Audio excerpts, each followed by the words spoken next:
What's up, everybody? It's your girl, Pop Culture Mika, and we're back for another Red Cup Talks because y'all know when we got the Red Cup, we're about to spill some truth. Happy Friday! I'm so glad it's Friday. Hopefully you all had a good week. I had a great week, just tired, but we're going to get through it. Hopefully, if you're tired like me, you can rest this weekend because rest assured, I am going to. All right? And I hope I can get rid of this little bit of a cough, cold, whatever I have. It's so annoying. It's been going on for almost 2 weeks now. So I got to see about this. But anywho, if you're like me, you're stressed out from this week. It's been so much information, like too much information this week and too much going on. But here we're going to talk about it, right? Because this is where pop and politics meet. All right. So let's go right into it. Let's get into our shots. Okay, let's take a shot. Hey.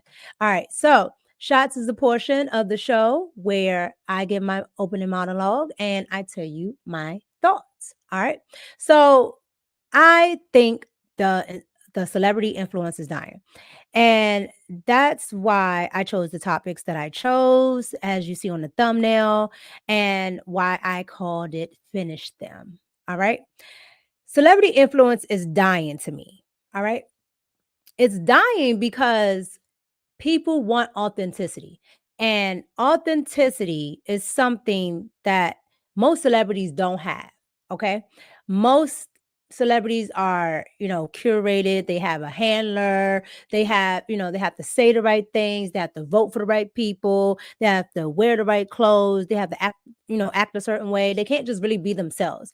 And a lot of people are just tired of seeing one thing in front of them and then finding out another thing, right? So people want authenticity. So with that being said, I think the celebrity influence is dying out. All right. And we are seeing that really honestly play out this year in 2024. Okay. Cat Williams was not lying. All right. Everything is coming to light. So I just wanted to highlight that. Right. And it's Friday, so I didn't want it to be too, harsh. I want to give it a little chill, but we still got to talk about our pop and politics, right? So I want to touch on a few subjects. All right. I want to touch on P. Diddy. I want to touch on P. Diddy. I want to touch on P. Diddy. I want to touch on Taylor Swift, and I want to touch on Oprah and Kamala. All right. So let's get right into it. The music mogul is accused of threatening and abusing multiple victims over years. Prosecutors say he had a lot of help, and those alleged accomplices are now in their sights. Our senior investigative correspondent, Aaron Petersky, has the latest. Good morning, Aaron. Good morning to you, George. With Sean Combs locked up here at this federal jail, investigators are now turning to his inner circle. This morning, as hip-hop mogul Sean Diddy Combs fights racketeering conspiracy, sex trafficking, and prostitution charges, investigators are working to determine who his co-conspirators were and whether they, too, should be charged. He used his business and employees of that business and other close associates to get his way. Those individuals allegedly included high-ranking supervisors in the business, personal assistants, security staff, and household staff. Just this week, prosecutors said they served Combs as head of security with a search warrant for his electronic devices. You can rest assured that the feds have already talked to the people who worked for Combs, and all of those people have already probably given statements. The 54-year-old has pleaded not guilty to charges led a criminal conspiracy that abused women. The indictment alleged some of Combs's employees helped set up freak-offs in which women were forced into sex acts with male prostitutes. Prosecutors said they booked hotel rooms, stocked them with supplies, and arranged travel for the sex workers. A centerpiece of the case, this 2016 video obtained by CNN that shows Combs punching, kicking, and dragging former girlfriend Cassie Ventura. Prosecutors said they have evidence Combs's staff members remained in contact with the victim to ensure that she would not talk to the police. Combs is now isolated from the general population in a decrepit federal jail. He takes, his strength of character and his growth very seriously, and he works really hard to be a better person every day. His attorney said he would ask a federal appeals court to release Combs on bail, but guys, that may be a tough ask because pretrial detention is presumed for defendants like Combs who are accused of sex trafficking. All right. So y'all saw that. I just wanted to give, a brief little overview and a little bit of an update. But, here on this channel, we always talk about what's the other side, right? And to me, the other side is one, those co-conspirators, because I'm very interested in knowing who are the other co-conspirators, because you got to think they had all those electronics and other tapes that they're talking about that they got from the head of security. And I assure you, it's not just P. Diddy on those tapes. Okay. And this is just the music industry. I keep saying P. Diddy is not the end all be all. It's bigger than Nino Brown. Okay. It's way bigger than Nino Brown, aka P. Diddy. So I'm interested in that, because a lot of names are being thrown around and I'm very interested in that. So speaking of catching up with someone, I happened to see this video of Shine, of all people. And Shine spoke on the Diddy controversy. Now, if you don't know Shine, I don't know how you don't know him, but if you don't know Shine, Shine used to be a rapper under Diddy when he was like 18, 19, his early years. And he got caught up in a lot of stuff being with Diddy. So I'm going to play this video and then we're going to come back. All right. Here we go. This is someone who destroyed my life. Former rapper Moses Shine Barrow is speaking out in the wake of Sean Diddy Combs' arrest and federal indictment. Once Diddy's bad boy protege, Moses served nearly a decade in prison for a 1999 nightclub shooting in New York, where 3 people were injured. Diddy attended a party at the club with his then-girlfriend Jennifer Lopez and had also been arrested and accused of being involved in the shooting. However, during his trial, he said he fired the gun in self-defense and was acquitted of all charges. J-Lo was also arrested at the scene and was held for about 14 hours, but was released without being charged. Moses, who is now the leader of the opposition in the Belize House of Representatives, claims he took the fall for Diddy and is now reflecting on his incarceration, calling Diddy someone who, quote, destroyed my life. In a press conference, the politician details their past relationship. When I was a 18-year-old kid, just wanting to do nothing other than make my mother proud and make Belize proud and do what all of us want to do, be recognized for our talent and take over the world. I was defending him and he turned around and called witnesses to testify against me. And he contributed, he pretty much sent me to prison. Not Diddy then had people I see, like I was too young for this. So I don't know all the details in that, but I did not know that Diddy had people testify against this man. Oh, he getting it back. So that is the context by which you must always describe that relationship. Yes, I forgave. Let us not lose sight of what the cold hard facts are. This was not someone who I vacationed with and who he and I enjoyed this great intimate relationship of brotherhood. This is someone who destroyed my life. Moses, however, admits that in recent years, he only reunited with the bad boy mogul for investment purposes. And for the better interest of Belize, because he was in a position at that time to give scholarships and to maybe invest, I would not deny attempting to bring the investment to Belize and to bring the contributions to education to Belize, but don't distort it as if, he and I were bombale. Hey, yo. Sean said, look, I was there for that check and to get some money for my people because he was talking about investing. So yeah, I forgave him, but don't get it twisted. I don't like that man. That's what he said in layman's terms.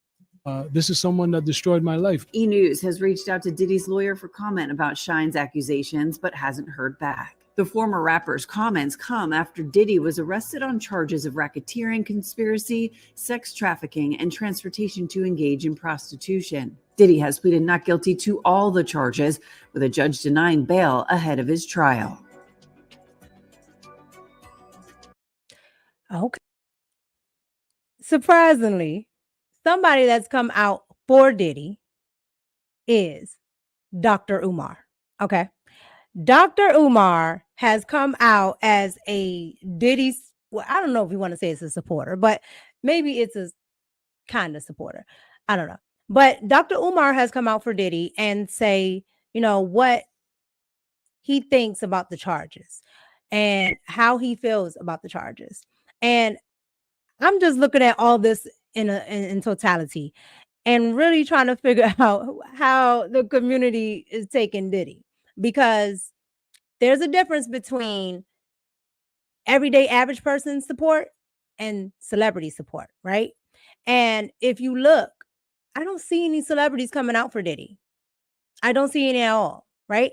There has been none. I remember when it first happened, there were some celebrities who, decided they were going to hold off on condemning him, but I have not seen any come out and, support. So I want to get into Dr. Umar, and then I'm going to give you my thoughts on everything. Here we go.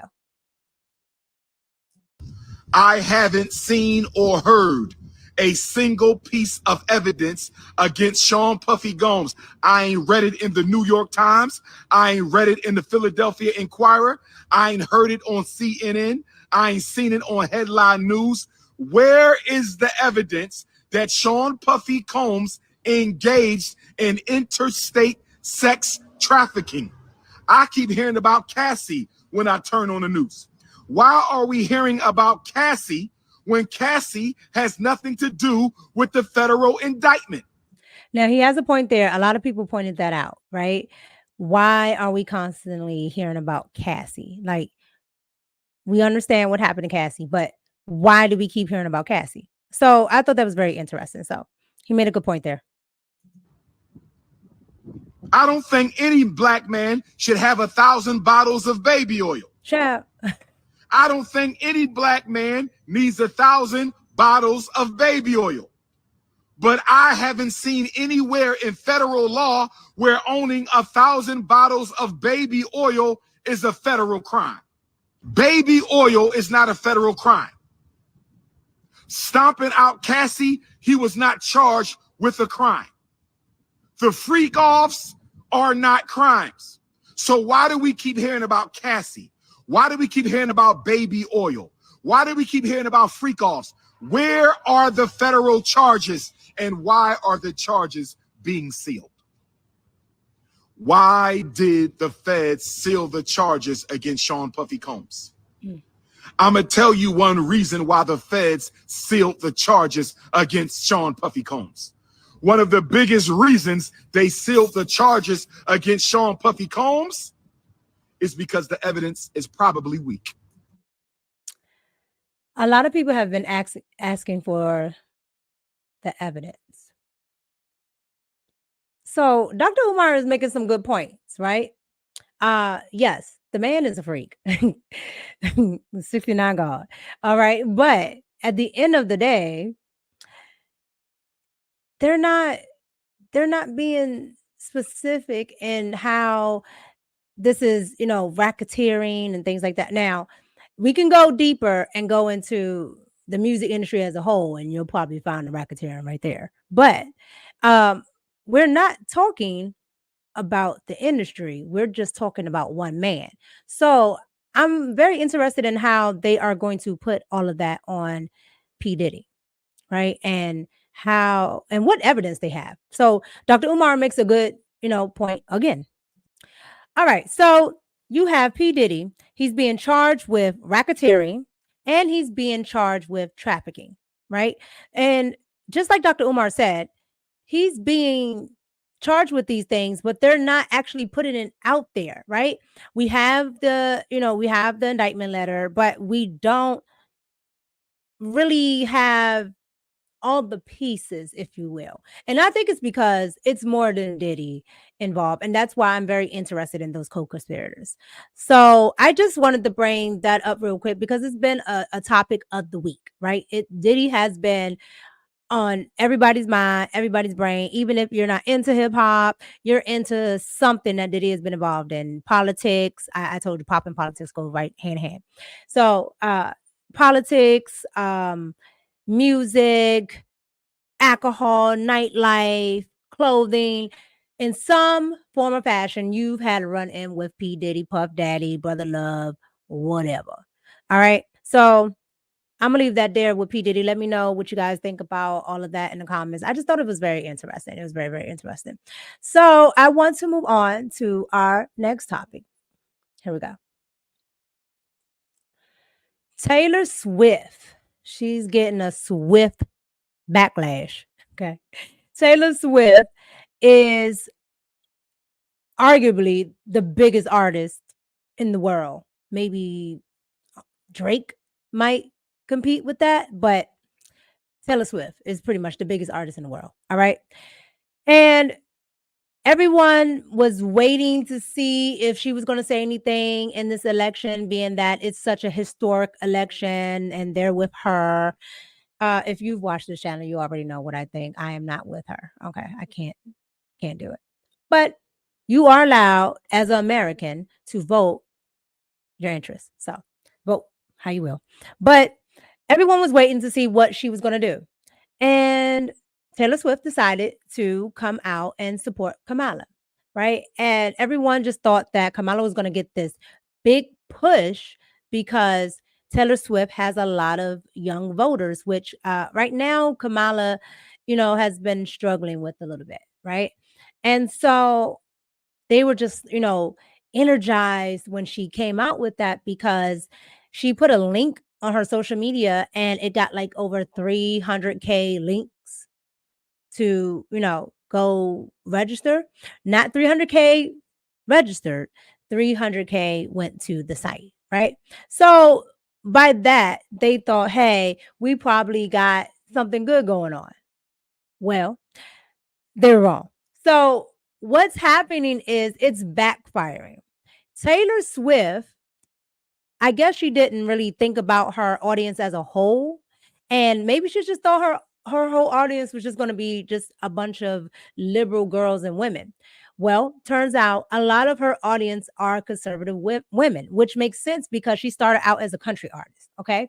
And a lot of country, a lot of the country music stronghold are conservative folks, down in the southern states and in the heartland in the middle of America. So you have your everyday average folks. Well, Taylor Swift takes it upon herself to, like I said, endorse Kamala and say that she did her research and all of this stuff, and that's how she came up with the fact that Kamala is the best candidate.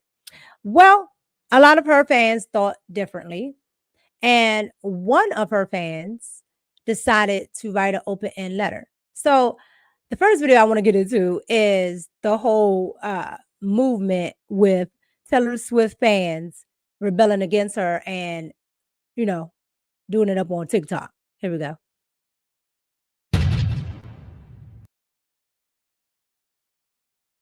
MAGA chicks across the internet taking revenge on Taylor Swift with a hot new trend. This one's spicy. Voting Donald Trump, baby. Voting Donald Trump, baby. I respect women more than I respect men. Are the men insulted by that? Voting Donald Trump, baby. I really like this. Voting Donald Trump, baby. I respect women. I love women. I cherish women. Voting Donald Trump, baby.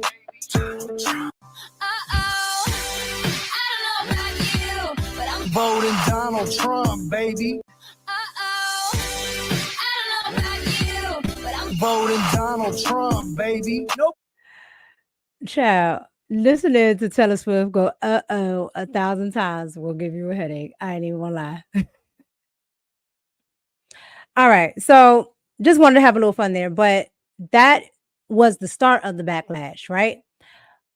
Now we get into a actual fan.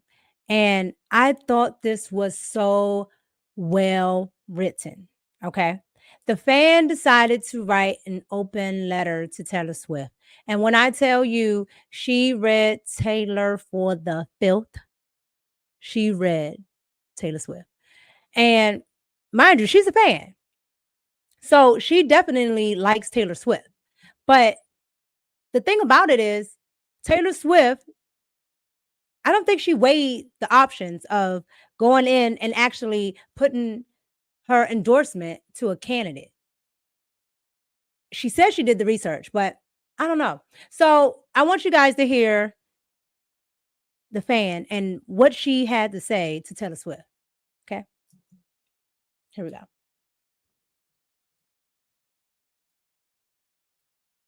So one Swiftie wrote an open letter to Taylor Swift.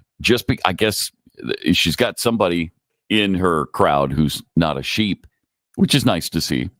And hopefully there are more. But she said, "Dear Taylor, as a diehard Swiftie, since your career's conception in 2006, I think she might mean inception, but I digress. I have always been your biggest fan. Your music encouraged me to live fearlessly and speak now on the issues that matter most." Are those Taylor Swift song titles, I suppose? Yes. I took those words to the core of my heart and made it my life's mission to protect innocent and defenseless preborn children from abortion. Oh, wow. I think you lost her by this time. However, your recent Instagram post endorsing Vice President Kamala Harris and Minnesota Governor Tim Walz and your stance on a woman's right to her body sadly leads me to believe you don't understand the value of the fans in your stands and fans yet to be conceived. You see, I could have been one missing bright light at 9 of your concerts if my mom hadn't chosen life. At age 22 and a senior in college, my mom became pregnant with me. Despite her boyfriend and others pressuring her to abort and consider other options, she ignored them. Ironically, it's the same message abortion supporters use to empower women to choose abortion. You're a self-proclaimed feminist who said you did your research, but I'm doubtful. If you critically researched like you proudly boast, you would join the pro-life Swifties and stand against Harris and Walz's late-term abortion stance. If you did your research, did you know that Walz signed the Protect Reproductive Options Act? It's abortionese for legalizing and codifying abortion for any reason up to 9 months with zero protection for babies who survive abortion. It's a really well-written letter. It definitely is. Like, she's going in. If you did your research, you'd know that Walz signed 3 bills for abortion rights, while his Democrat allies in the Senate shot down over 60 amendments to help women and children, one of which is sex discriminatory abortion. Because you consider yourself a feminist, it's hard to comprehend how you could support an anti-feminist, anti-human piece of legislation. Harris threatening to codify Roe v. Wade isn't empowerment. It would encourage abortion by telling women they aren't strong enough, by prioritizing convenience and compassion and pushing death over life. Prioritizing convenience. Wow. I wouldn't be here today if my mom had caved into the pressure. You have the platform to encourage mothers to do the same, and as a bonus, you have more grateful and enthusiastic fans. It could be easy to dismiss one potential fan, considering the record-breaking demand for your Eras tour, which can fill at least 900 stadiums with approximately 70,000 seats per stadium. That's a staggering 63 million fans. An equivalent number to the lives lost due to abortion in the United States since Roe v. Wade. Oh, my goodness. All those bright lights, bigger than the whole sky, for one show multiplied by 900 over almost 50 years, vanished. It's hard to imagine. At your 1989 World Tour, you told your audience, "You've never looked more beautiful than you do tonight." All 76,000 of you. You should know one thing about me before we begin. I was born in 1989.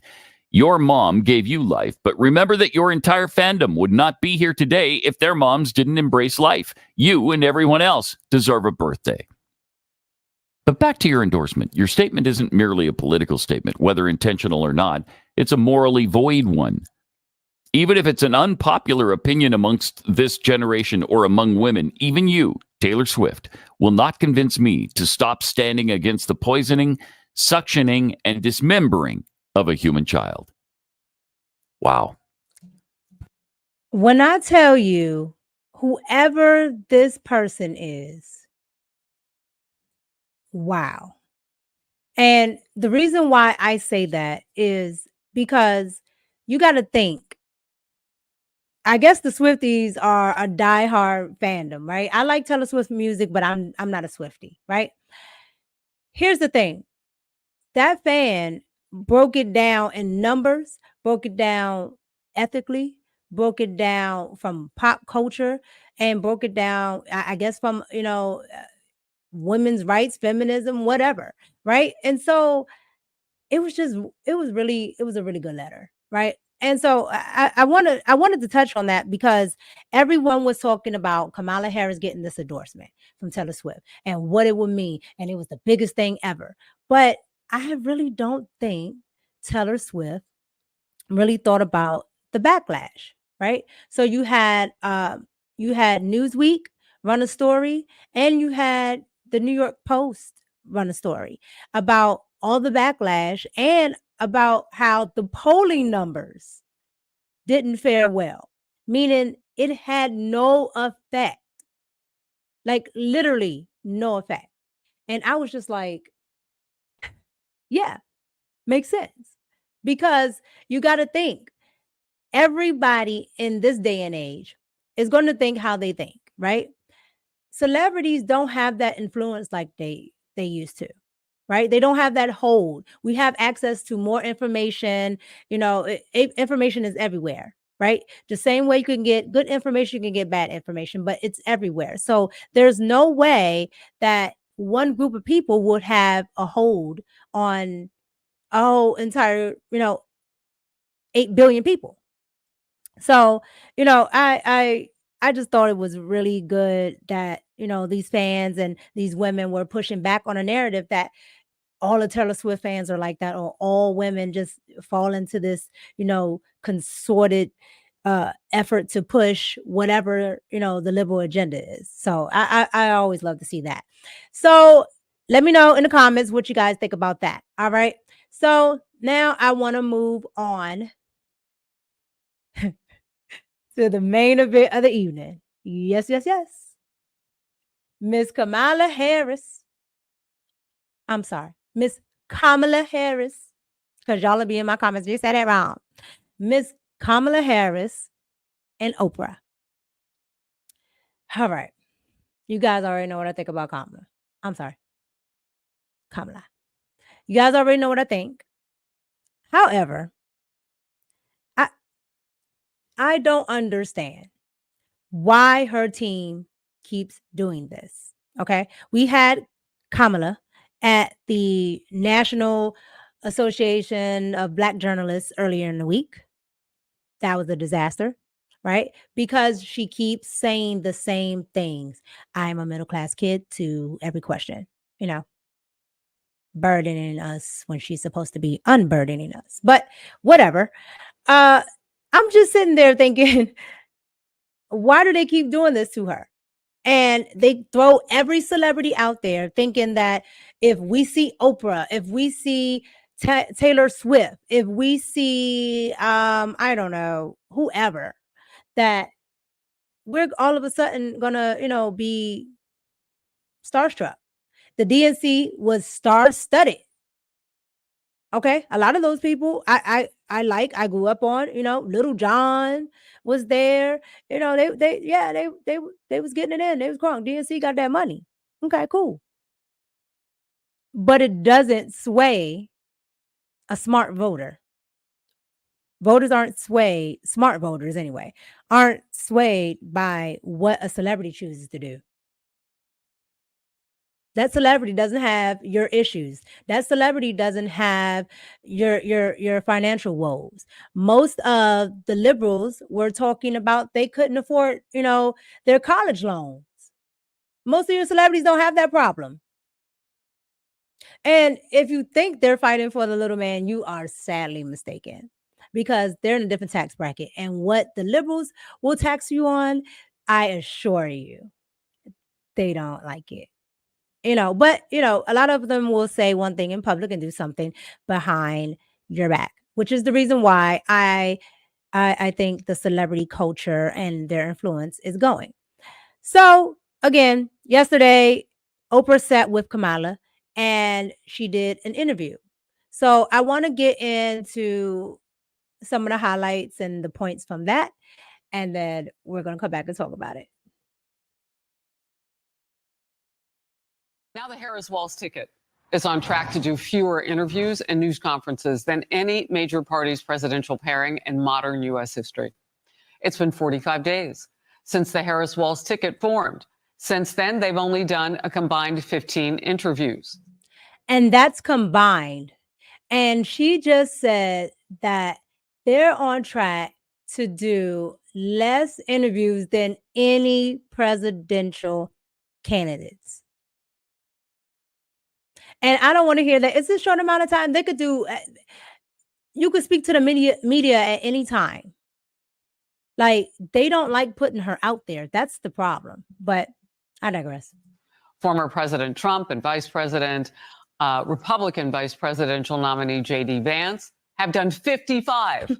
The New York Post editorial board with this headline: Kamala Harris is nowhere to be seen with Election Day less than 2 months away.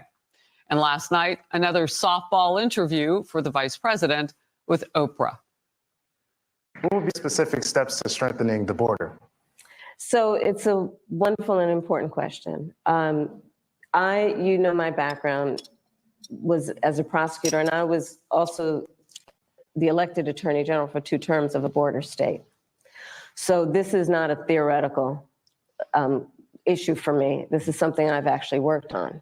So to answer Justin's question, not Oprah breaking in talking about, so to answer his questions, I keep telling y'all that woman doesn't answer questions. She goes all around the world talking about her middle class, whatever, and how she grew up and all this other stuff.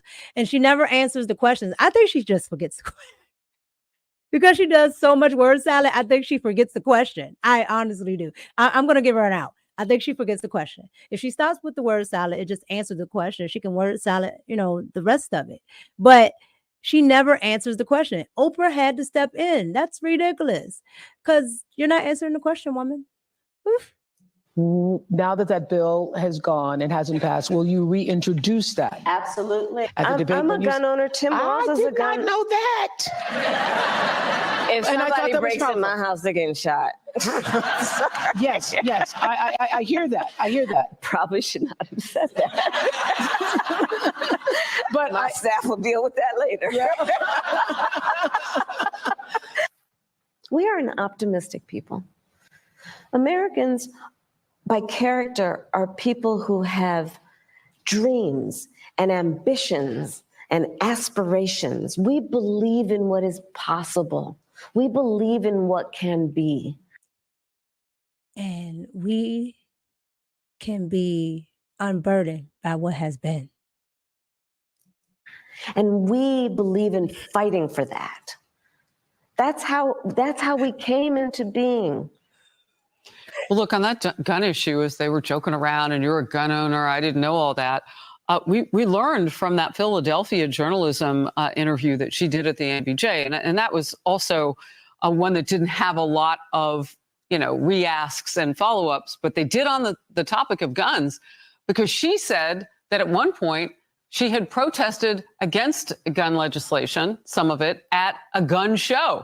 I noticed she didn't tell Oprah that, because that would have been a place where you might have wanted to ask, well, how could you protest there and then also be a gun? I have a lot of questions, but anyway, we'll move on. One Wall Street Journal column calls Kamala Harris an artless dodger. Not an artless dodger. Now, who wrote this?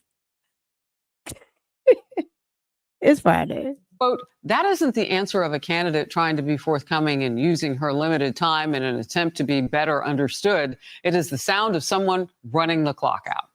It also lists reasons for her vague policy responses. Here's a quote: because she's not that interested in policy, because she'll figure it out later, because she doesn't want you to understand where she stands, because at bottom, she's as progressive as Joe Biden, end quote. But we've seen Kamala Harris try to rewrite her far left past.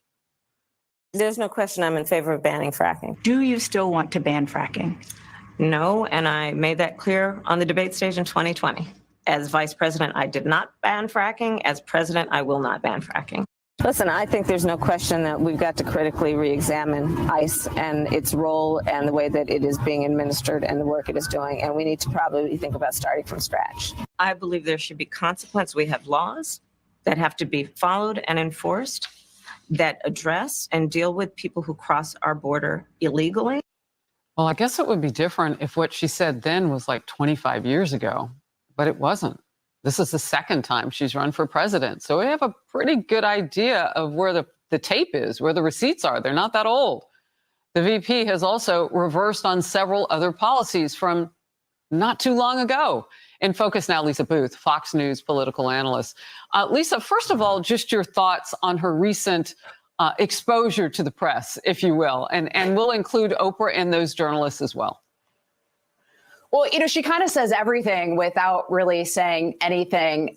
Oprah's so phony. She literally leaned all the way back. Like, Oprah, stop. At all. You know, and Joe Biden had the basement strategy. She's trying to do this teleprompter strategy where, you know, she only engages in these. Okay. I like the teleprompter strategy thing. I was talking to somebody in my comment section and I said that she is horrible at the teleprompter. She's horrible. I'd rather hear her just stumble, you know, off the cuff than read that teleprompter, child.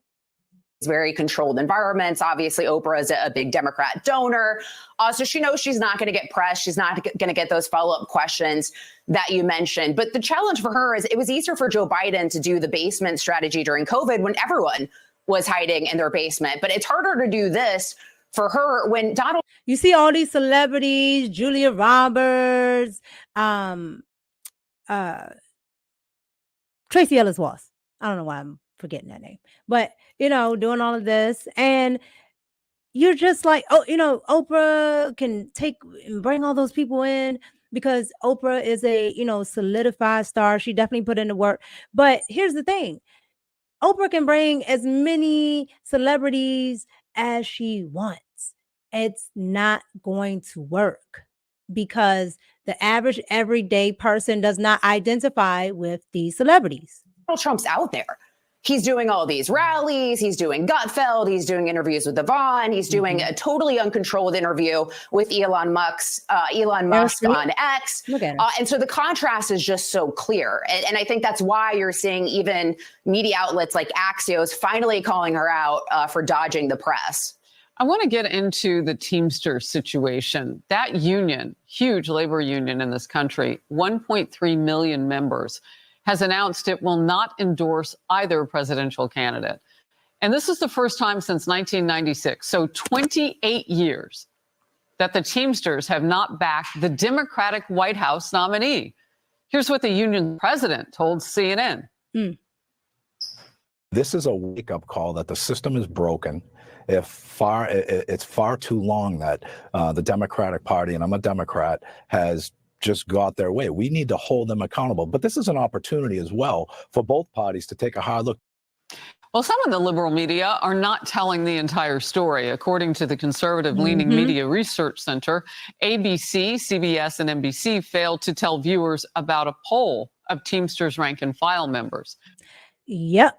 So Teamsters decided to do a poll with their, you know, with their members, and they got a shocking result.